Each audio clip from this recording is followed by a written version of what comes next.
আরে বন্ধু, তুই এমন মন মরা করে বসে আছিস কেন? কি হয়েছে তোর? আরে বন্ধু, আমি যাকে ভালোবাসি আমি ওকে ভুলতে পারছি না।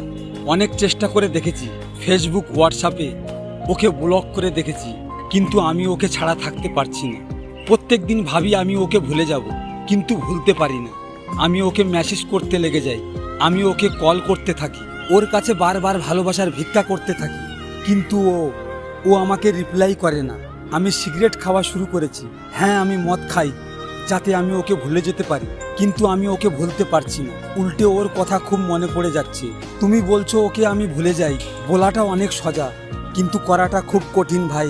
ওকে আমি এতটাই ভালোবেসেছি, ওর জন্য আমি সব কিছু ছেড়েছি, শুধু ওর খুশির জন্য আমি আমার স্বপ্নকে গোলা টিপে মেরেছি।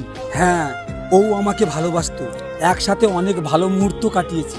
ও আমাকে কথা দিয়েছিল ও আমাকে কোনোদিনও ছেড়ে যাবে না, কিন্তু এখনও একটা অন্য ছেলের জন্য আমাকে ছেড়ে দিল, আমার সব কিছু শেষ করে দিয়ে চলে গেল।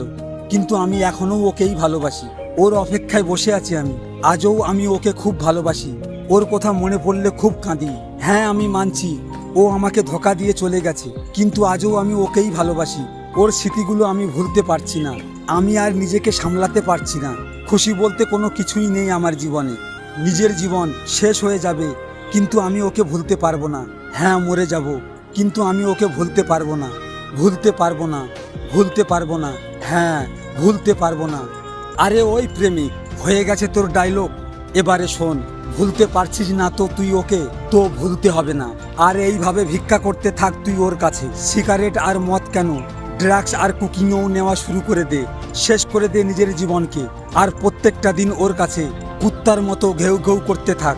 আর নিজের মধ্যে যতটুকু সেলফ রেসপেক্ট বেঁচে আছে না, ওগুলোকে শেষ করে দে আর নিজেকে নেশাখোর বানিয়ে দে। আর তারপর কি হবে জানিস? ও তোকে দেখে হাসবে আর বলবে, এই বেকার ছেলেটাকে ছেড়ে দিয়ে সত্যি ভালো কাজ করেছি। আর যে নিজেকেই সামলাতে পারে না, সে আমাকে কি করে সামলাবে? যে তার নিজের পরিবার, নিজের বাবা মার জন্য বাঁচতে পারে না, সে আমাকে কি করে খুশি করত? এই সব বলার পরে সে তার নতুন প্রেমিককে আরো বেশি ভালোবাসতে থাকবে আর তোকে আরো বেশি ঘৃণা করতে থাকবে। নিজেকে দেখ একবার, নিজেকে তুই নিজেই ঘৃণা করবি। আর শোন, এই সব কান্নাকাটির পরে ও যদি তোর কাছে ফিরে আসে, তাহলে তুই কি ওর সাথে খুশি থাকতে পারবি? একদমই না। আরে কুকুরের মতো জীবন হয়ে যাবে তোর, সবার থেকে আলাদা হয়ে যাবি তুই। কিন্তু আমি তোকে এসব কথা কেন বলছি? আমি কি পাগল হয়ে গেছি? আমাকে পাগল কুত্তা কেটেছে? তুই তো শুধু নেশা করে যা আর নিজের মাকে কাঁদিয়ে যা আর নিজের জীবনকে শেষ করতে থাক।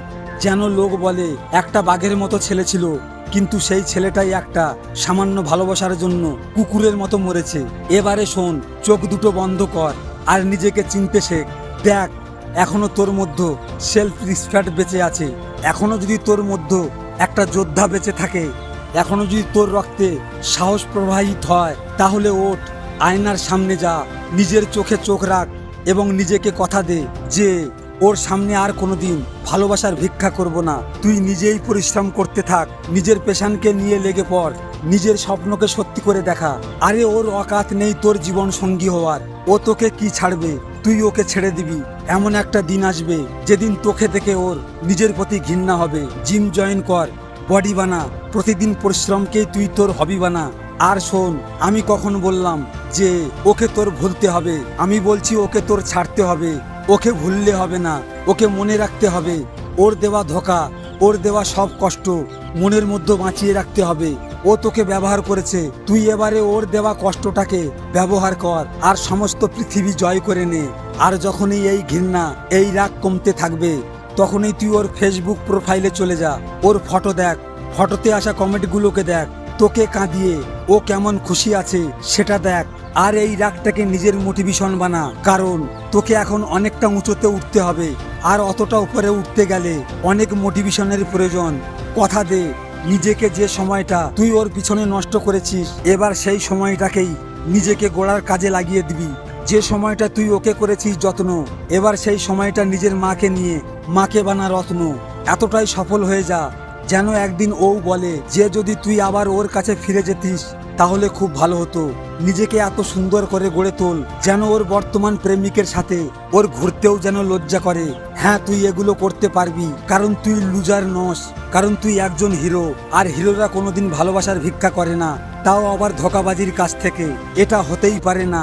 নিজের স্বপ্নের উপর লক্ষ্য রাখ, নিজেকে গুরুত্ব দে, জিতে নে এ দুনিয়া, লিখে দে ইতিহাস, ব্র্যান্ড হয়ে যা, আর দেখিয়ে দে ওকে ওর আসল অকাত। আর এটাও তুই ভালো রকম জানিস যে এই কাজটা অতটা সোজা নয়, কিন্তু বস যে কঠিন কাজ করে লোকে তাকেই হিরো বলে। আর শোন, ওকে মেসেজ টাইপ করিস না ভালো বডি কিভাবে বানানো যায় গুগলে গিয়ে এটা টাইপ কর। ওকে কিভাবে ফিরিয়ে আনবি এটা ভাবিস না, নিজের পরিবারের কাছে নিজের কাছে কিভাবে ফিরে যাবি এটা ভাব। এতটাই সাকসেসফুল হয়ে যা যেন তোর সামনে এসে দাঁড়াতেও ওর ভয় পায়। তোর সাথে দেখা করার জন্য যখন তোর ভীষণ বড় বাড়ির সামনে ও দাঁড়াবে তখন তোর সিকিউরিটি গার্ড ওকে তাড়িয়ে দেবে। তোকে কল করলে তুই না, তোর ম্যানেজার কলটা রিসিভ করবে আর বলবে স্যার এখন মিটিংয়ে ব্যস্ত আছে। নিজের লাইফ স্টাইলটা এমন জায়গায় নিয়ে যা যেন ও দেখবে আর জ্বলবে, লুচির মতো ফুলবে। তুই ওর জন্য কষ্ট পাস না, তোরও সময় আসবে যখন প্রতিটা নিউজ পেপারে তোকে নিয়ে লেখা হেডিং ওর চোখের সামনে ভাসবে। ওরে তুই একজন আর্টিস্ট, ওর থেকে ভালো প্রেম কাহিনী তুই অন্য কারোর সাথেও করতে পারবি। আরে তুই রয়্যাল বেঙ্গল টাইগার, কাঁদেবে তো এবারে ও, শুধু তুই এবারে মজা নিতে থাক। আর একদিন তোর সামনে এসে প্রেমের ভিক্ষা করবে, তখন তুই ওকে কি বলবি বলতো? হ্যাঁ, আমি বলবো চল হাট। লজিক মোটিভেশন থেকে আমি গোপাল, বন্ধু দেবদাস নয় ফান্দাস হয়ে যাও, দেখিয়ে দাও সবাইকে যে তুমিও একজন সুপার হিরো। ভালো থেকো, ধন্যবাদ।